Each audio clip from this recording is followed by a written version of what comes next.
Hello and welcome. This is Michael Annis, and you're listening to Episode 6 of the Space Rocket History Podcast. And now, the competition. For over half a century, details of the Soviet rocket experience were held in secrecy. Even the names of the leading Soviet rocket scientists were mentioned only rarely and in subdued terms. Some of the themes of the Soviet rocket development program were known in outline form, but the details were closely guarded. With the fall of the Soviet Union, the details and the scientists can now be discovered. We will start with the man who many people call the founder of the Soviet space program, and the counterpart to Germany's Wernher von Braun. He is the Ukrainian rocket scientist Sergei Korolev. Korolev was born on December 30th, 1906 in the city of Zhytomyr, located in the present-day Ukraine. His father, Pavel Korolev, was a teacher of the Russian language. In 1910, Sergei's parents separated and he moved with his mother to her parents' home in the town of Netsin. Korolev grew up in Netsin, mostly under the care of his grandparents. His mother wanted a higher education, so she was frequently away attending school in Kiev. Korolev had a lonely childhood with few friends. Perhaps this was due to his small stature and the favoritism of his teachers, which created a jealousy among his peers. Unlike von Braun, Korolev excelled in math from the beginning. However, his primary interest was in aeronautical engineering. This has been attributed to the influence of an air show he had attended in 1913. Korolev's parents officially divorced in October 1916, and soon Sergei's mother remarried Grigory Balanin, an engineer with German education. His new father proved to be a good influence on Sergei. In 1917, the year of the Bolshevik Revolution in Russia, the family moved to Odessa, a major port city of the Ukraine, after his father received a job there on the regional railway. During his teenage years, Korolev attended the Odessa Building Trade School, where he received vocational training in carpentry and in various academics. While there, he made an independent study of flight theory and also worked in the local glider club. A detachment of military seaplanes had been stationed in Odessa, and Korolev took a keen interest in their operations. In 1922, Korolev passed qualifying exams for a senior year at the Odessa school. Here he met his future wife, Ksenia Vincentini. In addition to an excellent staff, the Odessa school gave its graduates the privilege of entering colleges without entrance exams. At the time, Sergei was already interested in aviation, which his stepfather, a well-educated engineer with a booming dual career in the railroad industry and technical education, totally supported and encouraged him. In June 1923, Korolev joined the Society of Aviation and Aerial Navigation of Ukraine and the Crimea area. By joining, he had his first flying lesson and also had many opportunities to fly as a passenger. In 1924, he personally designed a glider called the K-5, which was accepted by the Society of Aviation as a construction project.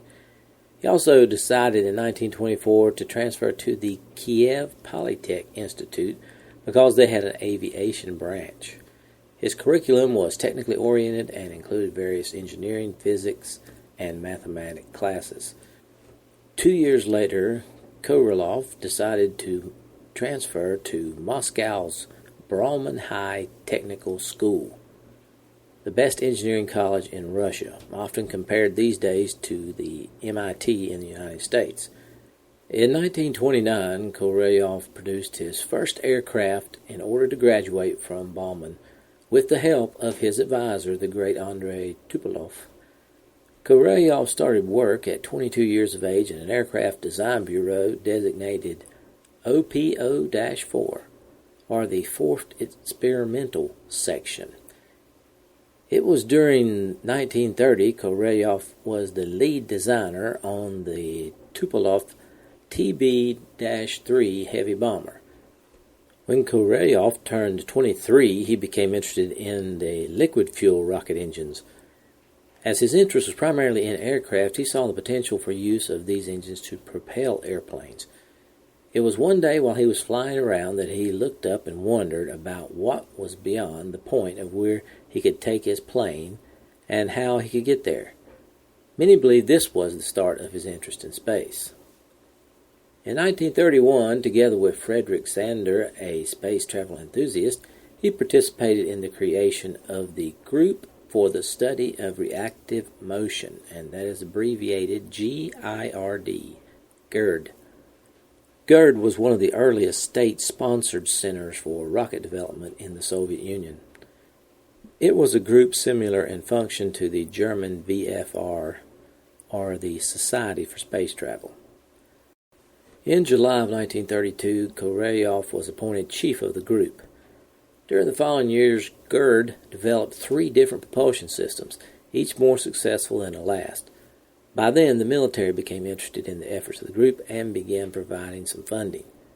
In 1933, the group accomplished their first launch of a liquid-fueled rocket, which was called GIRD-X. In 1934, Korolev published his book, Rocket Flight in the Stratosphere. With growing military interest in this new rocket technology, the government decided to merge GIRD with the Gas Dynamics Laboratory in Leningrad. The merger created the Jet Propulsion Research Institute, and that's abbreviated RNII. The RNII was headed up by the military engineer Ivan Klimolov and contained a number of enthusiastic proponents of space travel, including Valentin Glushko. Korolev became the deputy chief of the institute. He led the development of cruise missiles and manned rocket-powered gliders called the RP-318. In 1935, Korolev was wealthy enough to move out of his parents' home. By then, he was also chief engineer at RNII. The RNII team continued their development work on rocketry with particular focus on the area of stability and control. They developed automated gyroscope stabilization systems that allowed stable flight along a programmed trajectory. Korolev was a charismatic leader who served primarily as an engineering project manager. He was a demanding, hard-working man with a disciplinary style of management. Korolev personally monitored all key stages of the programs and paid meticulous attention to detail.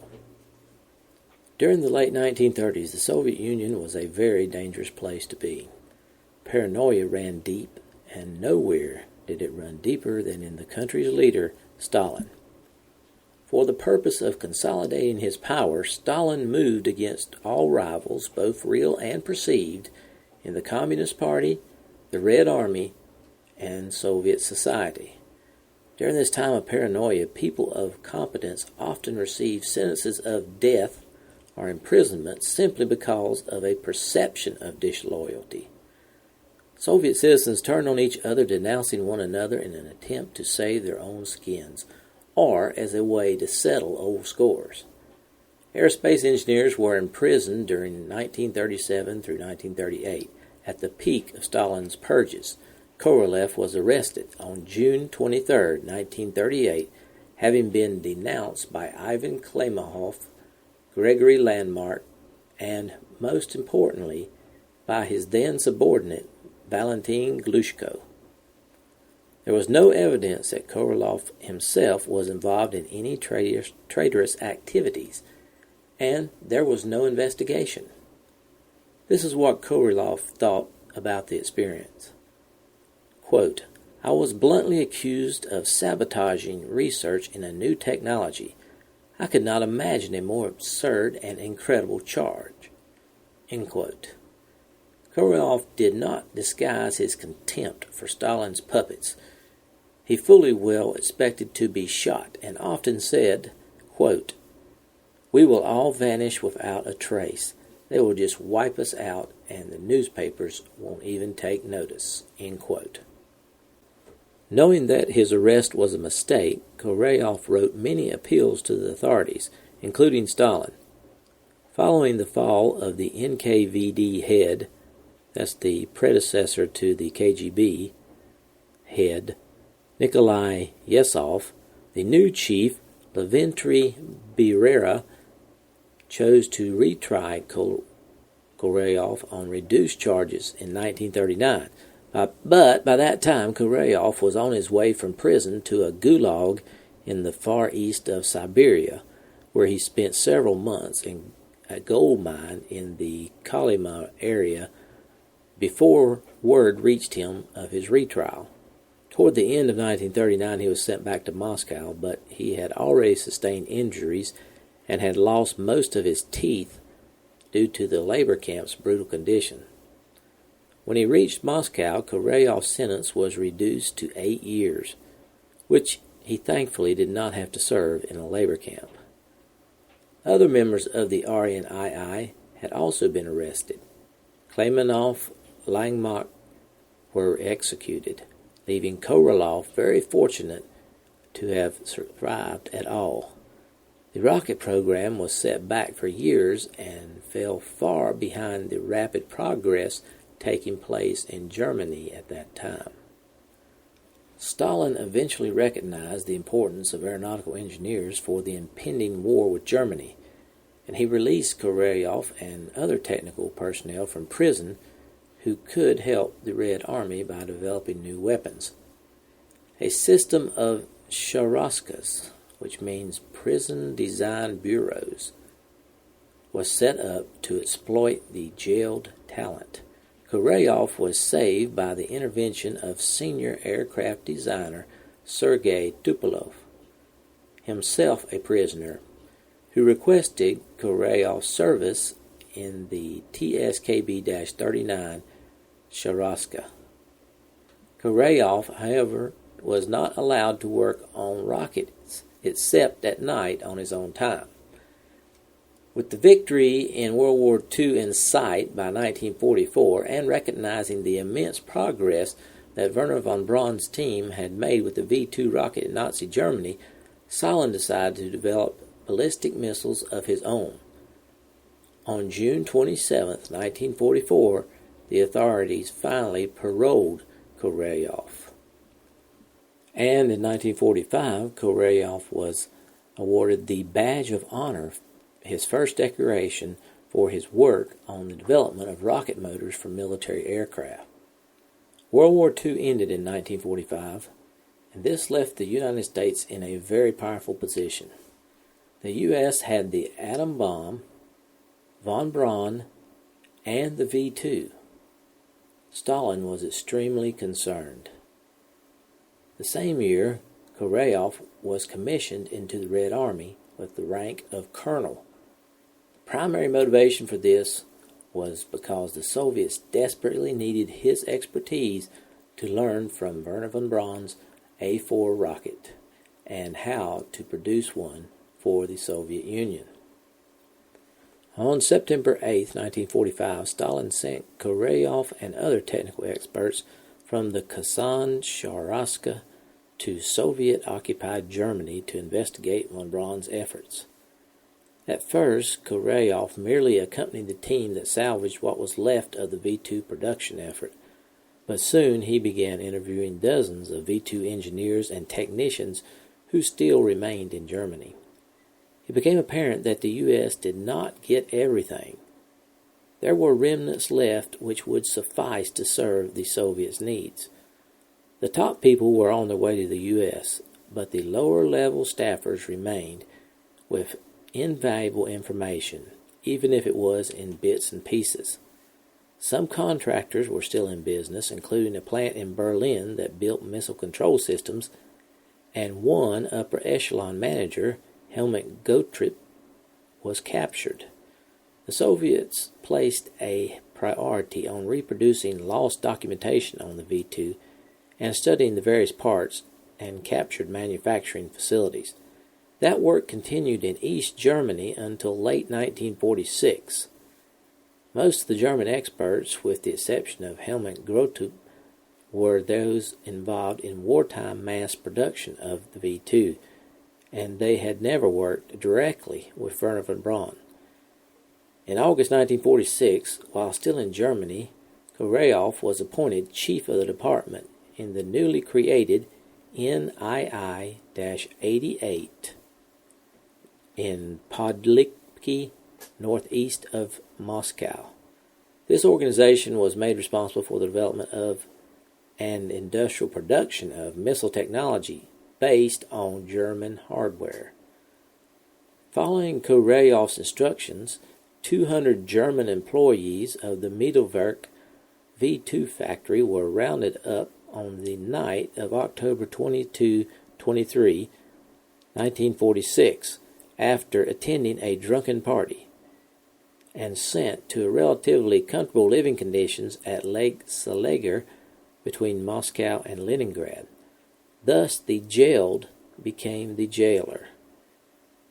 They worked feverishly on producing the technical drawings for the V-2 under the watchful eyes of Sergei Korolev, the facility's chief engineer. The Germans had little direct contact with Korolev's engineers, aside from insisting in the launch of a few more V-2s from Kapustin Yar. They mainly answered written questions.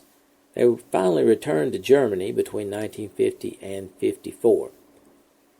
By October 1947, the Soviets had created the R-1 from those blueprints, and soon were successfully test-firing the missile. A total of 11 were launched, with 5 hitting the target. This was comparable to the German hit ratio and demonstrated the unreliability of the rocket. The same year, Korolev worked on a newer design with Glushko, creating the R-2, which had the first separable warhead and more than double the range of the V-2.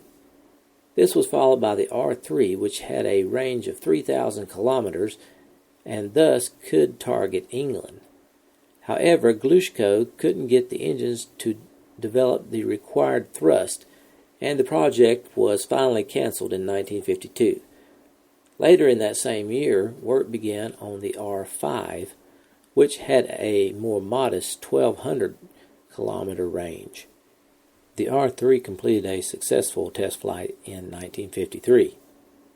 In 1952, Korolev decided to join the Soviet Communist Party.